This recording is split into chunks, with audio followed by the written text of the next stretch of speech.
Udah mulai dah. Halo semuanya, saya Dandi Mardiansyah, mahasiswa jurusan Pendidikan Bahasa Indonesia Universitas Siliwangi, dengan nomor pokok mahasiswa 232121097. Pada video kali ini, saya akan membahas suatu topik yang sangat menarik dan mungkin sering kali terjadi dalam kehidupan sehari-hari, yaitu miskomunikasi.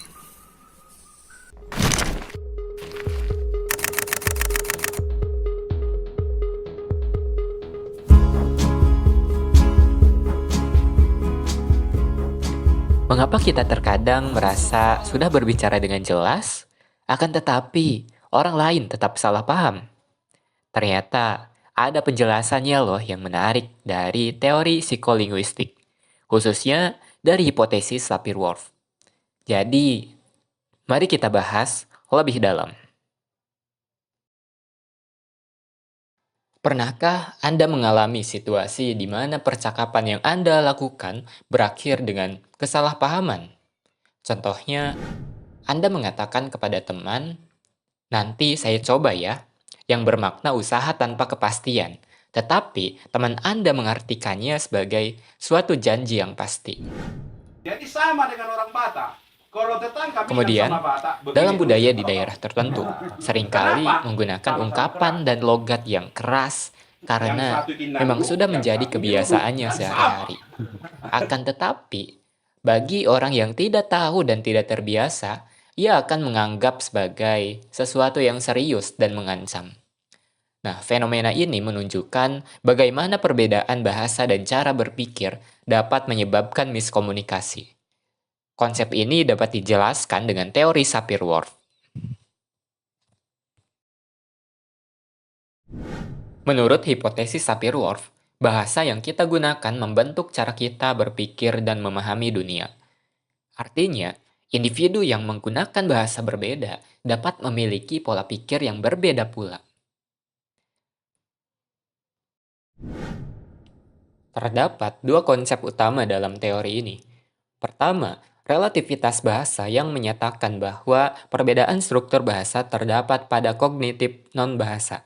Dengan kata lain, perbedaan bahasa menggambarkan perbedaan pola pikir pengguna bahasa tersebut. Bahasa memengaruhi cara seseorang dalam memandang dunia. Misalnya, bahasa yang memiliki banyak istilah untuk menyebut kata aku memungkinkan penggunanya lebih mampu membedakan berbagai jenis dari kata aku dibandingkan dengan bahasa yang hanya memiliki satu kata untuk itu.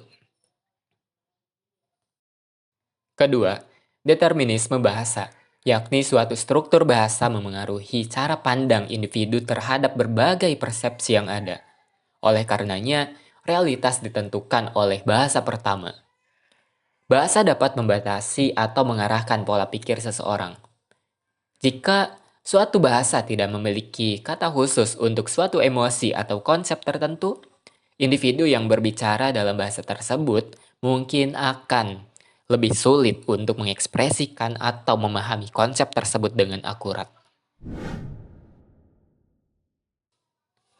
Dalam proses komunikasi, atensi atau perhatian dan memori kerja memiliki peran yang sangat penting dalam menyimak dan memahami pesan. Atensi menentukan sejauh mana seseorang dapat fokus terhadap informasi yang diterima. Sementara, memori kerja memungkinkan individu untuk menyimpan dan mengolah informasi dalam waktu singkat. Ketika seseorang mengalami gangguan perhatian atau kapasitas memori kerja yang terbatas, kemungkinan besar akan terjadi miskomunikasi.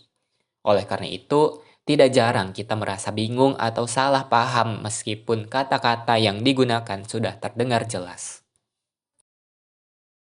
Lantas, bagaimana cara meningkatkan efektivitas komunikasi agar terhindar dari miskomunikasi? Berikut adalah beberapa langkah yang dapat kita terapkan. Pertama, gunakan komunikasi yang lebih eksplisit. Kita jangan ragu untuk memberikan penjelasan ulang atau meminta klarifikasi guna memastikan pemahaman yang sama. Kedua, sadari bahwa bahasa ini membentuk cara berpikir.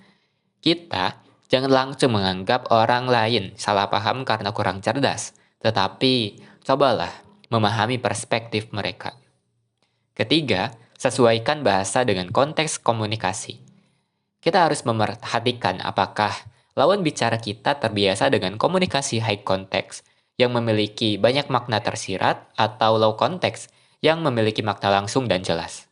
Dan terakhir, latih keterampilan mendengarkan aktif. Kita harus fokus saat menyimak. Ulangi kembali informasi untuk memastikan pemahaman yang benar dan hindari membuat kesimpulan secara terburu-buru. Nah, demikian pembahasan kita tentang miskomunikasi dalam teori psikolinguistik berdasarkan hipotesis dari Sapir-Whorf. Nah, dapat ditarik kesimpulan bahwa bahasa bukan hanya sebagai alat komunikasi, tetapi juga sebagai alat untuk membentuk pola pikir kita. Oleh karena itu, mari kita lebih sadar dalam berkomunikasi agar dapat menyampaikan pesan dengan lebih efektif.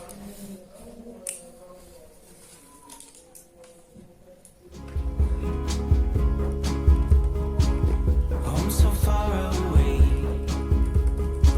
and I'm so far from